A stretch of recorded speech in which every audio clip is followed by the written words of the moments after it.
तीसरी संध्या में एक बार पुनः पूज्य महाराज जी के चरणों में हम सब सीधी की ओर से, सीधी श्रोताओं की ओर से महाराज जी का बार बार स्वागत है, वंदन है, अभिनंदन है। साथ ही आप सब महानुभावों का भी स्वागत, वंदन और अभिनंदन। आज हम व्यास पीठ पूजा के लिए आमंत्रित करते हैं पूर्व जनपद अध्यक्ष और पूर्व महिला कांग्रेस अध्यक्ष श्रीमती मीना सिंह और वरिष्ठ समाज सेवी श्रीमान कन्हैया सिंह जी चौहान जी को।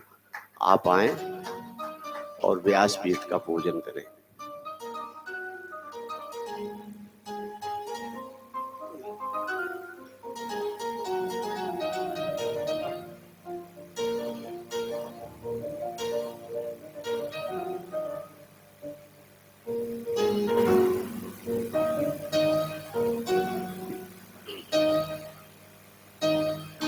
यो मा स्वस्ति न इंद्रो वृद्धश्रवाः स्वस्ति नः भूखा विश्ववेदाः स्वस्ति नस्तार्क्ष्यो अरिष्टनेमिः स्वस्ति नो बृहस्पतिर्दधातु बृहस्पतिर्वा मारुतः पृश्निमाकरः शुभङ्ग्यावानो विदधे कुजमयः अग्निदेवा मानवः सूर्यजसो विश्वेनो देवा अवसागमन्यः भद्रं कर्णेभिः शृणुयाम देवा भद्रं पश्येमाक्षभिर्यजत्राः स्थिरैरङ्गै तुष्टुवागुं सतनोभिव्यसेमहि देवहितं जदायुः शतमेनो शरदो अन्तिरेवाजराणश्चराजरसन्तनो नाम पुत्रासो जत्राभिकरो भवन्ति मानो मर्यादेरिकटायुर्गन्तो गुरुर्ब्रह्मा गुरुर्विष्णु गुरुर्देवो महेश्वरा गुरुर्साक्षात् परब्रह्म तस्मै श्री गुरुवे नमः। सब कर फल रघुपति पद प्रेमा। हम सब परम सौभाग्यशाली हैं कि प्रतिवर्ष महाराज जी के मुखारविंद से 7 दिन तक उनके मुख से कथामृत सुनते आते हैं। तुलसीदास जी की एक चौपाई याद आती है कि नहीं दरिद्र सम दुख जग माही, संत मिलन सम सुख जग नाही। कभी कभी सोचता हूं कि तुलसीदास जी अगर ये लिख देते कि संपत्ति सम सुख जग नाही, लेकिन दरिद्रता को सबसे बड़ा दुख बताया और संत के दर्शन को, संत का मिलन, संत सत्संग को सबसे बड़ा सुख बताया। इसलिए हम सब परम सुखी, परम आनंदित हो रहे हैं और महाराज जी के मुख से कथामृत सुनते हैं। राम कथा कलि कामद गाई, सुजन सजीवन मोज सुहाई। राम की कथा कलयुग में कामधेनु की तरह सुखद और आनंद प्रदान करने वाली है। हम सबके लिए संजीवनी मोरी की तरह, संजीवनी बूटी की तरह सुखद और आनंद और जीवन प्रदान करने वाली है।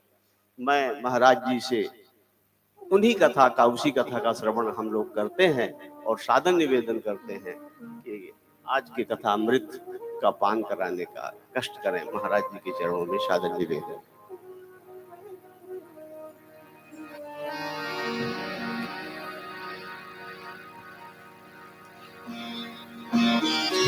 श्री राम श्री राम श्री राम श्री राम श्री राम।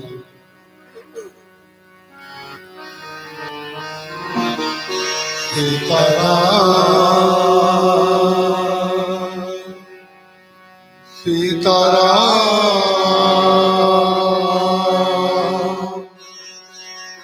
सीता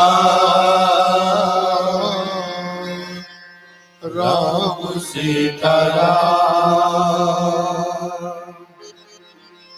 सीताराम सीताराम सीताराम